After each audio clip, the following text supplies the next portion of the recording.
GATE 2017 Metallurgical Engineering Question 4.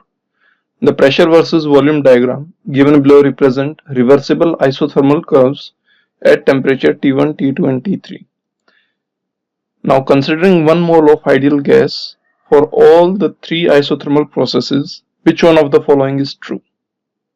Now in the figure, 3 isothermal processes are shown on a PV diagram. Okay.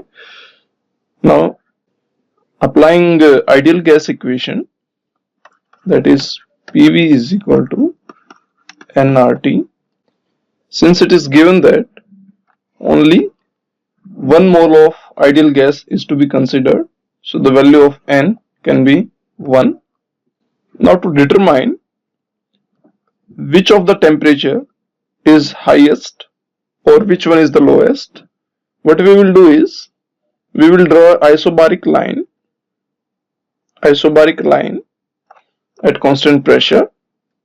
Wherever this line touches the isothermal lines, this shows this point gives, wherever this isobaric line touches the isothermal curve, it gives you the value of volume at that particular condition. That is, for T1 the volume will be V1, for T3 the volume will be V3, and for at temperature T2 the volume will be V2.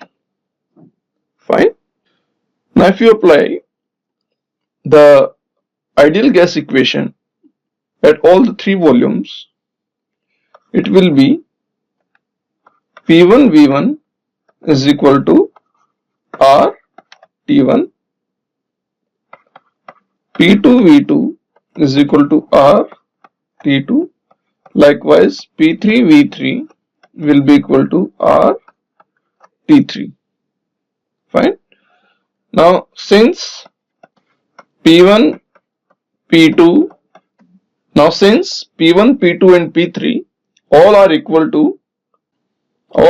to pressure P, therefore we can say that PV1 is directly proportional to T1, likewise PV2 is directly proportional to T2, PV3 is directly proportional to T3. Since pressure P is held constant, so the temperature of the ideal gas is direct function of the volume of the ideal gas. Now since from the curve it can be seen that V1 is smaller than V3 and V3 is smaller than V2, therefore the same order will be followed by the temperature also, that is T1 will be smaller than T3 and T3 will be smaller than T2. Okay, so option B is the correct answer. Generally it is seen that whichever isothermal curve which is closer to the origin will be at a lower temperature, and as you move away from the origin the temperature starts increasing. So to know more about this concept of isothermal curve on PV diagram, kindly refer lecture number 1, Thermodynamics of Fluid Phase Equilibria by Professor Jayant K. Singh, Department of Chemical Engineering, IIT Kanpur. Thank you.